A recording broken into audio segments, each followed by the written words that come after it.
Wahabi selalu diidentikan dengan kelompok teroris, padahal Al-Qaeda yang dituduh kelompok ekstrim justru bermusuhan dengan pemerintah Saudi.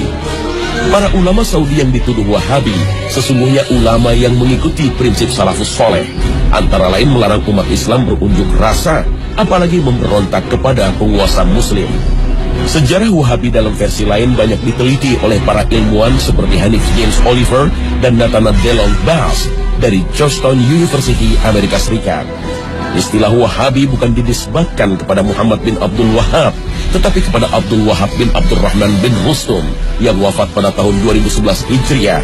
Sedangkan Muhammad bin Abdul Wahab lahir pada tahun 1151 Hijriah. Kelompok ini begitu ekstrim terhadap para ulama ahli sunnah yang ajarannya banyak menyimpang. Isu Wahabi sengaja digulirkan oleh para imperialis seperti Inggris dan Perancis. Bahkan di Indonesia, imam bonjol yang mengobarkan perang Padri dituduh sebagai Wahabi karena dakwahnya membongkar kebiasaan kaum adat. Karena itulah Wahabi diisukan sebagai kelompok sesat. Kalau begitu, siapa sesungguhnya Muhammad bin Abdul Wahab? Muhammad bin Abdul Wahab bin Sulaiman bin Ali bin Muhammad bin Ahmad bin Rashid bin Barra bin Musrif At-Tamimi lahir pada tahun 1694 Masehi di kota Uyainiyah yang masih masuk wilayah Najd sebelah barat kota Riyadh. Beliau banyak belajar fikih mazhab Hambali dan sangat tertarik mempelajari kitab-kitab Syekhul Islam Ibnu Taimiyah dan muridnya Ibnu Qayyim rahimahullah. Di Madinah, beliau berguru kepada Asy-Syaikh Abdullah bin Ibrahim bin Saif An-Najdi dan Asy-Syaikh Muhammad Hayah bin Ibrahim As-Sindi. Dalam dakwahnya, Muhammad bin Abdul Wahab sangat mementingkan masalah akidah yang lurus untuk membebaskan umat Islam dari syirik, bid'ah, dan khurafat. Pada saat itu, kuburan sahabat Nabi banyak dikeramatkan, diagungkan, bahkan dijadikan tempat untuk meminta-minta. Karena dakwah inilah, beliau selalu menjadi sasaran pembunuhan. Meskipun sempat terusir dari kawasan Uyainiyah, Syekh Muhammad bin Abdul Wahab tak pernah berhenti untuk berdakwah. Pada masa itu, pada abad 12 Hijriah atau abad 17 Masehi, kehidupan politik di Jazirah Arab berada dalam kekacauan. Perebutan kekuasaan sering terjadi di antara para kabilah, sementara kekuasaan Khalifah Turki Utsmani makin melemah setelah Perang Dunia Kedua. Para penguasa yang hidup saat itu menindas rakyat dengan upeti. Karena itulah mereka sangat terganggu dengan dakwah ulama yang berani dan lurus, termasuk yang dilakukan Syekh Muhammad bin Abdul Wahab. Dari sisi agama, kehidupan umat Islam banyak yang menyimpang dari ajaran Islam. Merebaknya praktek kesyirikan menjadi tantangan yang berat bagi para ulama. Beruntung, dakwah Muhammad bin Abdul Wahab mendapat dukungan Abdul Aziz bin Saud, pendiri kerajaan Saudi, hingga mampu memberantas kesyirikan dan menegakkan ajaran tauhid. Namun di sisi lain, ada penyeragaman pemahaman keagamaan, baik dari sisi akidah maupun fikih yang hanya mengikuti mazhab Hambali. Karena itulah memicu resistensi dari sebagian ulama yang berbeda faham.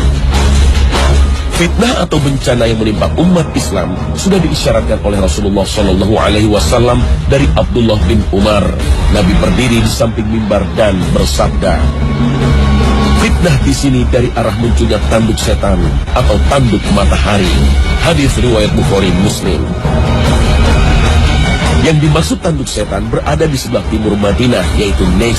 Secara bahasa, Najd adalah dataran tinggi, yaitu kawasan yang berada di Irak dan sekitarnya. Tapi ada yang mengartikan Najd adalah tempat kelahiran Syekh Muhammad bin Abdul Wahab dari Bani Tamim yang dituduh membawa bencana perpecahan pada umat Islam.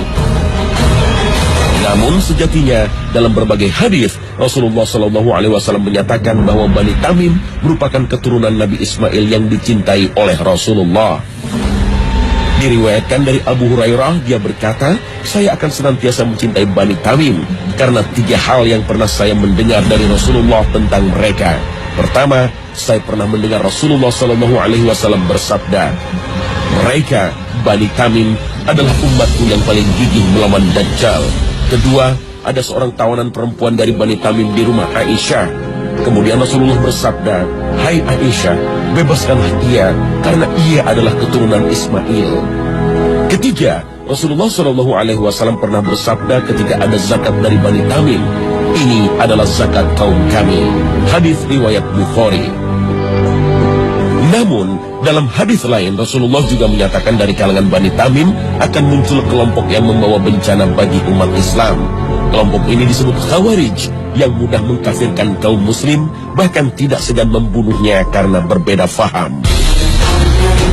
Diriwayatkan dari Abu Sa'id Al-Khudri radhiyallahu anhu berkata, ketika kami sedang bersama Rasulullah SAW yang sedang membagi-bagikan pembagian harta, datang Zulhuwaisyrah, seorang laki-laki dari Bani Tamim, lalu berkata, "Wahai Rasulullah, tolong engkau berlaku adil." Maka beliau berkata, "Celakah kamu? Siapa yang bisa berbuat adil kalau aku saja tidak bisa berbuat adil? Sungguh kamu telah mengalami keburukan dan kerugian jika aku tidak berbuat adil." Kemudian Umar berkata, "Wahai Rasulullah, izinkan aku untuk memenggal batang lehernya." Beliau berkata, "Biarkanlah dia, karena dia nanti akan memiliki teman-teman yang salah seorang dari kalian memandang remeh sholatnya dibanding sholat mereka, puasanya dibanding puasa mereka. Mereka membaca Al-Quran, namun tidak sampai ke tenggorokan mereka. Mereka keluar dari agama seperti melesatnya anak panah dari target, hewan buruan." Sebagai seorang muslim, kita harus hati-hati dengan berbagai tuduhan ini, karena akan memicu perpecahan umat. Allah Ta'ala berfirman, "Ya ayyuhalladzina amanu in ja'akum fasiqun binaba'in فتبينوا أن تصيبوا قوما بجهالة فتصبحوا نادمين. Untuk memahami pemikiran Syekh Muhammad bin Abdul Wahab tidaklah sulit. Berbagai buku karyanya bisa dijadikan rujukan hingga kita tidak mudah terbawa isu negatif. Syekh Muhammad bin Abdul Wahab pernah menulis surat kepada penduduk Qasim untuk membantah berbagai fitnah seperti dikutip dalam berbagai kitab seperti karya Mas'ud An-Nadawi yang berjudul Muhammad bin Abdul Wahab Muslih Mazlum, karya Abdul Aziz Abdul Latif yang berjudul Da'awi Munawi'in li Dakwah Muhammad bin Abdul Wahab, atau buku karya Syekh Soleh Fauzan yang berjudul Min A'lam Al-Mujaddidin. Salah satu yang dibantah beliau adalah tuduhan bahwa dirinya mengingkari berbagai kitab imam mazhab dan mengatakan bahwa perbedaan pendapat antara para ulama sebagai bencana. Dalam salah satu kitabnya, Usul Salathah, beliau banyak mengutip pendapat Imam Syafi'i dan Ibnu Katsir. Inilah sebagai bukti kecintaan beliau kepada para imam mazhab, tidak hanya berpegang kepada mazhab Hambali. Syekh Muhammad bin Abdul Wahab dituduh mengharamkan ziarah kubur, mengkafirkan orang yang bertawassul, dan berencana menghancurkan kubah yang berada di atas makam Rasulullah. Menjadikan makhluk sebagai perantara doa kepada Allah atau disebut tawassul menjadi perdebatan di antara para ulama. Sayyid Muhammad Alwi Al-Maliki, seorang ulama Ahlus Sunnah yang menjadi guru para ulama Indonesia, menulis sebuah buku Mafahim Yajib Al-Fusohah, antara lain mengutip pendapat Syekh Muhammad bin Abdul Wahab tentang kontroversi tawassul. Sebagian membolehkan tawassul kepada orang-orang soleh, dan sebagian lagi mengkhususkan hanya kepada Nabi Muhammad SAW. Dan kebanyakan ulama melarang hal itu dan memakruhkannya. Meskipun yang benar menurut kami adalah pendapat jumhur, yaitu bahwa hal itu makruh. Oleh karena itu, kami tidak mengecam terhadap orang yang melakukannya, dan tidak ada kecaman terhadap masalah-masalah ijtihad. Akan tetapi kecaman kami adalah terhadap orang-orang yang memohon kepada makhluk lebih besar daripada memohon kepada Allah Subhanahu wa Ta'ala. Fatwa ini pernah dipublikasikan oleh Universitas Imam Muhammad bin Saud Al-Islamiyah dalam Pekan Syekh Muhammad bin Abdul Wahab. Dalam fatwanya, Syekh Muhammad bin Abdul Wahab juga menjelaskan dirinya tidak mengkafirkan seorang pun dari kalangan muslim yang melakukan dosa, sebagaimana yang dilakukan kaum Khawarij. Beliau juga berpendapat wajib taat kepada para pemimpin muslim, baik yang bertindak adil maupun zalim, selama mereka tidak menyuruh kepada perbuatan maksiat. Inilah yang menjadi keyakinan jumhur ulama Ahlus Sunnah wal Jamaah. Bantahan terhadap berbagai fitnah ini juga pernah disampaikan oleh Raja Abdul Aziz dalam pidatonya di hadapan jamaah haji pada 11 Mei 1929, seperti ditulis dalam buku Al-Wajiz fi Sirah Malik Abdul Aziz. Mereka menamakan kami sebagai orang-orang Wahabi. Mereka menamakan mazhab kami Wahabi dengan anggapan sebagai mazhab khusus. Ini adalah kesalahan yang amat keji, muncul dari isu-isu bohong yang disebarkan oleh orang-orang yang mempunyai tujuan tertentu. Dan kami bukanlah pengikut mazhab dan akidah baru. Muhammad bin Abdul Wahab tidak membawa sesuatu yang baru. Akidah kami adalah akidah salafus soleh, yaitu yang terdapat dalam kitab Allah dan sunnah Rasulnya, serta apa yang menjadi pegangan salafus soleh. Kami memuliakan imam-imam yang 4.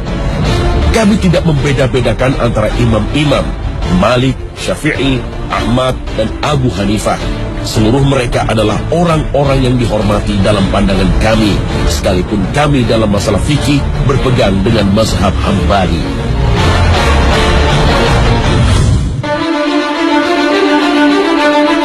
Istilah Wahabi bukanlah hal baru. Dahulu sempat disematkan pada para da'i dari kalangan Muhammadiyah, Persis, dan Al-Irsyad yang gigih memberantas tradisi yang berbau kesyirikan. Karena dalam akidahnya, mereka lebih banyak merujuk kepada Ibnu Taimiyah, misalnya tidak mengenal takwil untuk mengartikan tangan atau singgasana Allah. Namun, zat dan sifatnya tidak bisa disamakan dengan tangan manusia atau singgasana raja.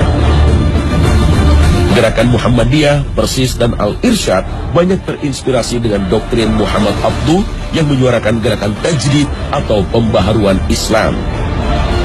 Muhammad Abduh mengajak umat Islam meninggalkan praktek tarekat dan tidak lagi terikat dalam pendapat imam mazhab. Kemudian umat Islam harus merumuskan kembali doktrin Islam sesuai dengan perkembangan zaman. Gagasan ini mendapat penolakan dari Hadratus Syekh Hashim Asy'ari, pendiri Nahdlatul Ulama. Untuk memahami Al-Quran dan Sunnah Nabi tidak mungkin utuh tanpa mempelajari pendapat para ulama salaf, terutama para imam mazhab. Hashim Asy'ari pun berpendapat tidak semua tradisi keagamaan dianggap menyimpang dari syariat Islam. Perbedaan faham ini sempat menyulut konflik sosial. Namun, seiring makin bijaknya para ulama, mereka tidak lagi mempersoalkan masalah khilafiyah. Jika masih ada da'i-da'i yang bersikap ekstrim, sudah selayaknya kita menasihatinya dengan bijaksana, bukan melawannya dengan berbagai tuduhan keji. Doktrin Kiai Hashim Asy'ari sebenarnya seirama dengan pemahaman kaum salaf yang berusaha memahami ajaran Islam dengan merujuk pada Al-Quran dan Sunnah. Berdasarkan pemahaman salafus sholih, yaitu 3 generasi awal, para sahabat, tabi'in, dan tabi'ut tabi'in, sebagaimana sabda Nabi bahwa mereka adalah generasi terbaik. Namun gerakan salaf yang berkembang di Indonesia mendapat stigma negatif sebagai kaum Wahabi. Mereka dituduh tidak bisa berkompromi dengan masalah bid'ah dan tradisi keagamaan yang tidak pernah dicontohkan oleh generasi salafus soleh. Baik kaum Salafi, Nahdlatul Ulama, Muhammadiyah ataupun Persis sejatinya mengaku sebagai kaum Sunni atau Ahlus Sunnah wal Jamaah. Menurut Imam Ibnu Jauzi, tidak diragukan lagi orang yang mengikuti sunnah Rasulullah SAW dan para sahabatnya adalah Ahlus Sunnah. Sedangkan yang dimaksud wal Jamaah adalah mereka yang bersatu di atas kebenaran dengan mengikuti pemahaman para sahabat, tabi'in, dan orang-orang yang mengikuti mereka. Perbedaan faham di antara para ulama tidak seharusnya merusak ukhuwah Islamiyah. Imam Malik rahimahullah berkata, percekcokan dan perdebatan dalam ilmu itu menghilangkan cahaya ilmu dari hati seorang hamba. Sementara Imam Asy-Syafi'i rahimahullah berkata, percekcokan dalam agama itu mengeraskan hati dan menanamkan kedengkian yang sangat. Perbedaan faham mungkin tidak bisa dihindarkan, tetapi seringkali kita mudah memberikan stigma negatif karena hanya berbeda faham. Begitu pula sebaliknya, mungkin kita gampang memvonis sesat atau syirik kepada sesama muslim. Al-Quran telah memberi panduan untuk orang-orang beriman agar menjauhi pertengkaran dengan kata-kata yang melukai saudara kita. Allah Ta'ala berfirman, "Dan katakanlah kepada hamba-hambaku, hendaklah mereka mengucapkan perkataan yang lebih baik.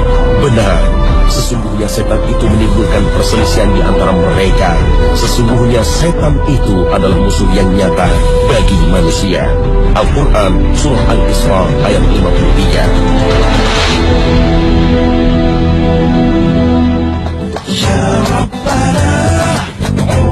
Pemirsa Khazanah, episode Wahabi ini mudah-mudahan makin memperkokoh ukhuwah Islamiyah dan kita